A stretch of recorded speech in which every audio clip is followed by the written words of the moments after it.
to the first round of Norway Chess, but here we have it, the very first Armageddon of Norway Chess 2024 between the current world champion against the former world chess champion. Still sounds so weird, but that's the case.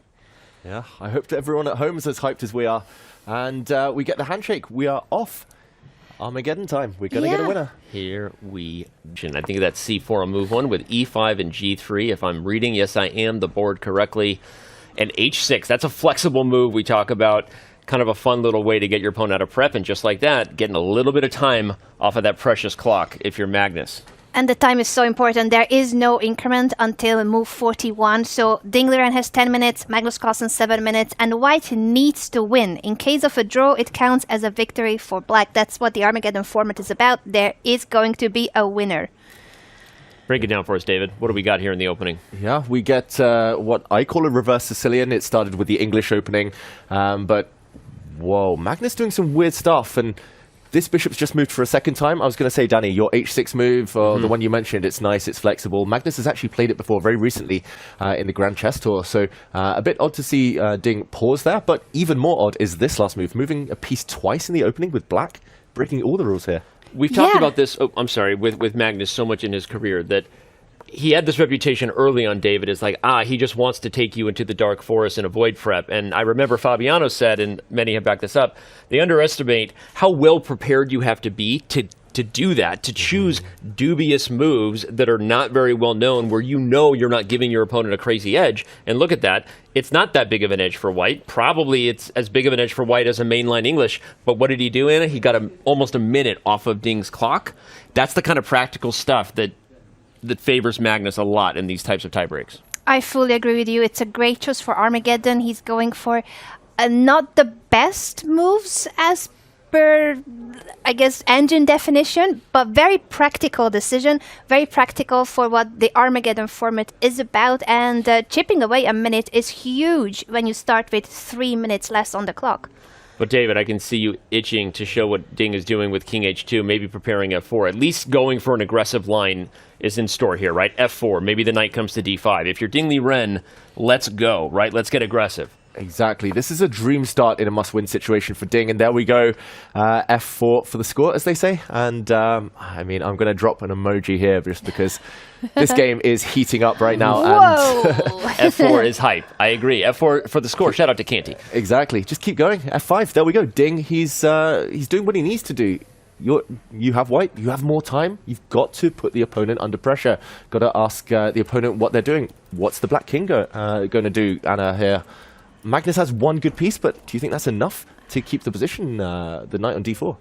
I'm starting to like this a lot for Ding Liren because, yes, he is in a must-win situation with the white pieces in an Armageddon, but this is the type of position you want in a must-win situation.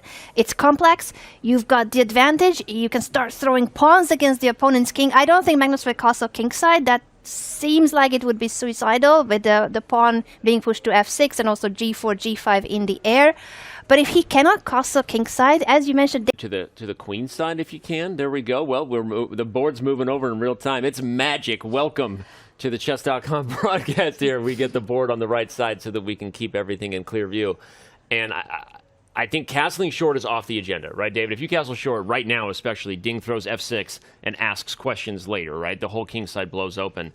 But if you maintain the flexibility, probably the knight comes to d5. And one of the things about this pawn structure, I feel like we were just talking about this in one of the Champions Chess Tour events, the c4, d3, e4 structure, will highlight it. That is the Botvinnik English, and it gives you flexibility, not just for the king side. You see that spearhead pawn on f5, but if we get a knight to d5, there's a3, there's b4, there's rook b1. When you have that type of anchor in the center, you get a lot of options. And so I actually really love Ding Liren's chances here in an Armageddon game where he has to win.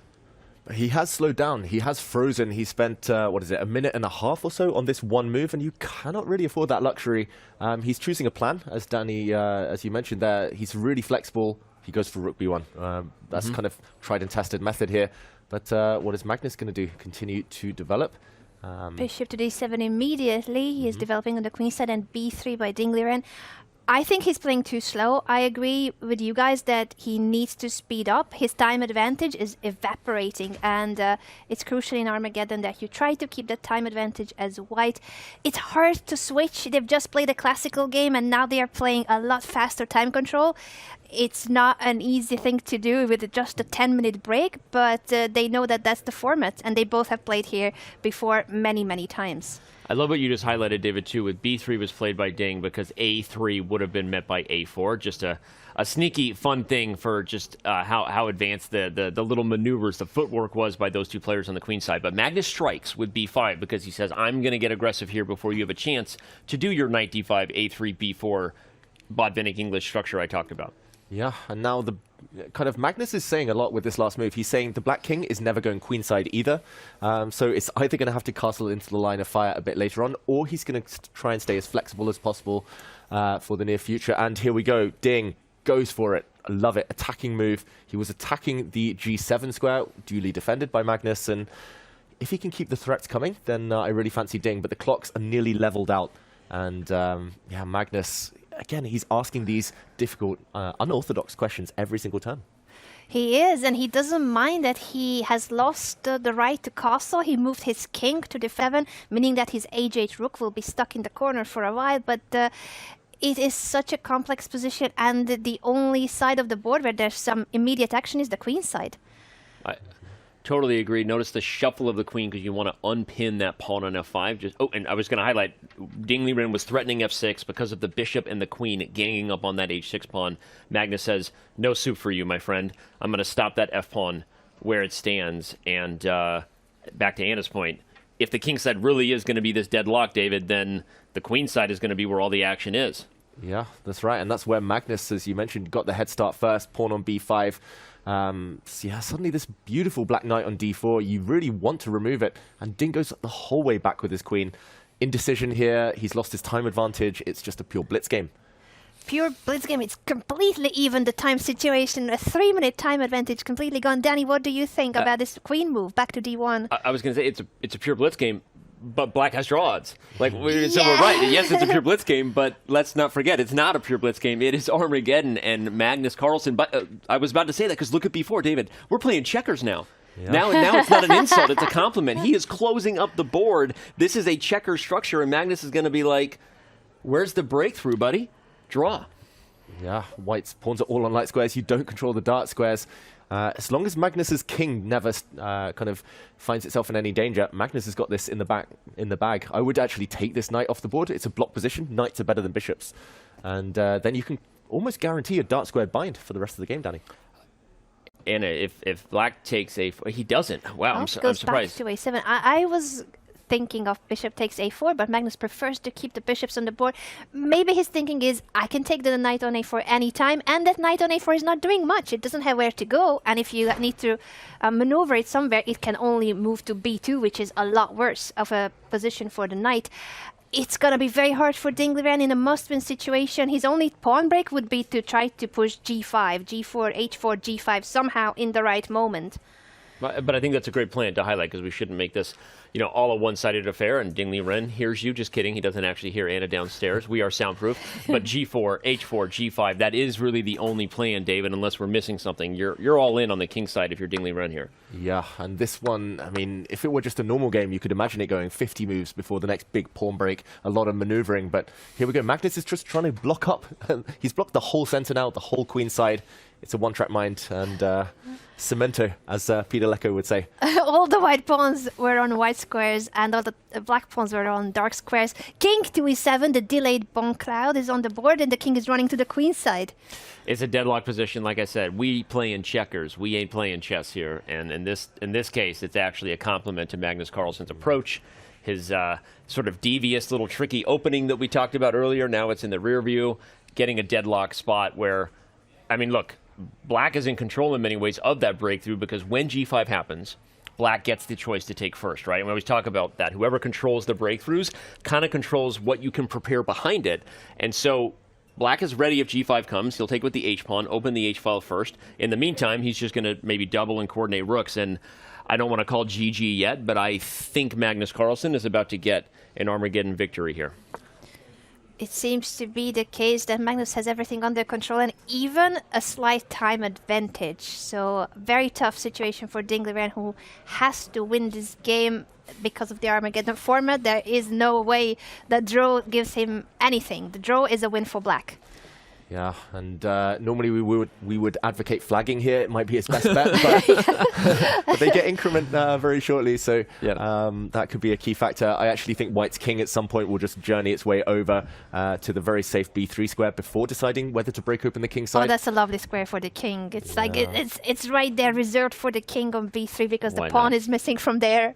I love it. Why not? Why not? Just do it. Let's. Before you take a draw, Ding, please get the king to b3. I mean, the people want it. People want it. But okay, are we calling it too soon? We've complimented a very. He's doing the king run. He is doing the king run, but as I said, you control the first capture, which means you double. Behind that capture, Magnus indeed doubles rooks. This is a bit of a clinic. He's gone to Shuffletown. Yeah, look at the king. He's just dancing there. How to improve the position? It looks impossible almost. Ding, he's got to try and play g5 at some point. But when Magnus has 3 minutes left, it looks almost just forlorn here. It looks hopeless almost. Yeah, but he will have to try because whether he makes a draw or loses, it's the same result for him. So I agree with all of you saying in the chat that he will make a break at some point, even if it's not a good move, but he's going to have to try something, anything, because he may as well resign if he doesn't. It's the same result. That's true. It's not rated, no difference in prize money, anything. So it's pretty much play g5 or go home for Ding at this point. Well, and he will play g5 at some point because you can't hop a flight to China that fast. You can't go home that fast. No, kidding. But no, there's nothing to do here. There's only one breakthrough that matters. Magnus has doubled rooks, waiting for an h-file to explode on. Every one of the towers will disappear. We'll have a queen ending, and objectively, Black might be the one playing for a win there at the end of that exchange if you end up winning the g5 pawn. Yeah. What to do when you've got no time as well and you need to conjure up a miracle plan from nothing? He's reliant on a blunder. Magnus to put the black queen on a bad square maybe, but I don't see any way. I don't see any way to mess this up for black right now. Yeah, our viewers are very right about how the lack of minor pieces is felt in this position, especially the lack of knights. You wish you had a knight that could jump to d5 or even maneuver there, even if it was really far, but some kind of a plan with only heavy pieces on the board and g5 being the only breakthrough, for which Magnus is more than ready. This is heading toward the draw, but I do think Ding will push g5. It's just a matter of when is he going to do it. Now. Do it now. I wanted to throw out, I'm just trying to have fun here. Let's get creative. We got nowhere else to go. It's Armageddon. We're a party. If White could play a3 in some funny position, just to highlight real quick, and then you take. If you take it, White takes with the king and the b file's open. We have chances. And then when you take, if you take with the a pawn, maybe then I sacrifice the a pawn. Right? And if you take it again, obviously I would swing everything to the a-file, so that's not going to happen. I was imagining if that's the case, and Magnus did have the queen on the wrong square, David, you take on b4 with the a-pawn, c takes, and then you sacrifice maybe d4 or c5. Obviously it shouldn't work, but I'm like, does Ding is not, it's not like he's just sitting there for the cameras, right? He's going to try something. So maybe this a3 at some point will get played, try to mix things up on both sides of the board before g5 is on the agenda. Yeah, I like it. Play on both flanks, even just to try and confuse Magnus. It might not change the result, but yeah, he's just repeating pretty much here, Ding. His rooks were earlier on the h-file. They're back there now. Okay, Magnus under 2 minutes. Oh, predictions. Surely a draw now. It's heading toward a draw, but because of what we mentioned, that for Liren, draw or losing the game is the same result due to the Armageddon, he will definitely try something. He has to. This is already move 44, so we need to mention that there is already an increment. Flagging, therefore, is not really an option. There's a 10-second increment per move, if I'm correct. And queen to g3, again... I think in the Armageddon, it's 3 plus 2. Right? Or no? What is it? No, sorry, it's not 3 plus 2. I was thinking of the tiebreaker at the end of the event. We'll talk about that later if we get to tiebreaks. I think it's only a 1 second increment. Only in 1 the second. Armageddon, it's only 1 second. I'm confusing it with the classical where it's a 10-second. Apologies. We should explain that to the fans, because if we're getting confused, it could probably use an explainer. So many Remember, formats. 10 seconds added after move 40, starting with move 41 in Classical, only a 1 second increment in Armageddon. And if we should reach tiebreakers at the end of this whole event, Blitz tiebreaker will get it done. We'll talk about that later.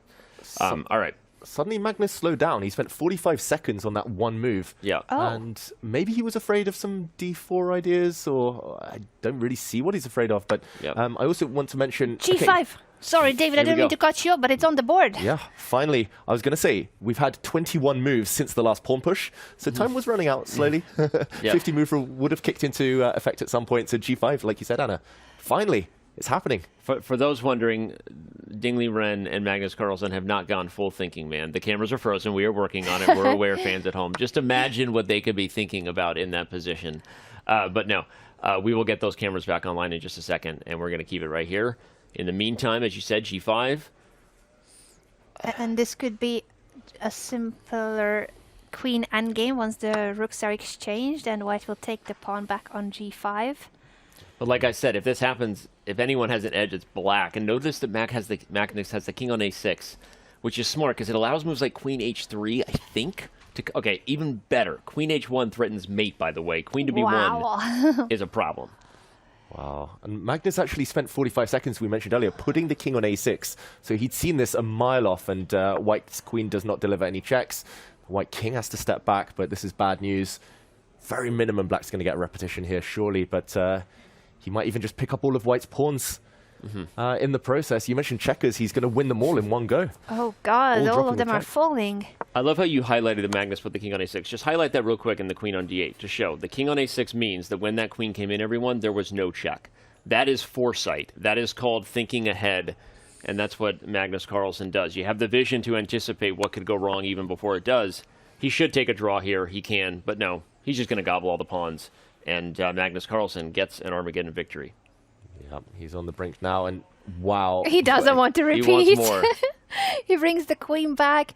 Again, a draw or a win is the same result for Magnus in the Armageddon, but a win is sweeter. A win is a good start to the Norway Chess 2024 event. Could be a much better start and more confidence for him, especially after last year's event. Let's see if he's just going to push and try to win this all the way, or will he repeat here? Well, I think Ding Liren secured the draw. He doesn't want to allow queen b5 check by Ding next, and then the a5 pawn would fall with check, by the way. So Magnus says, okay,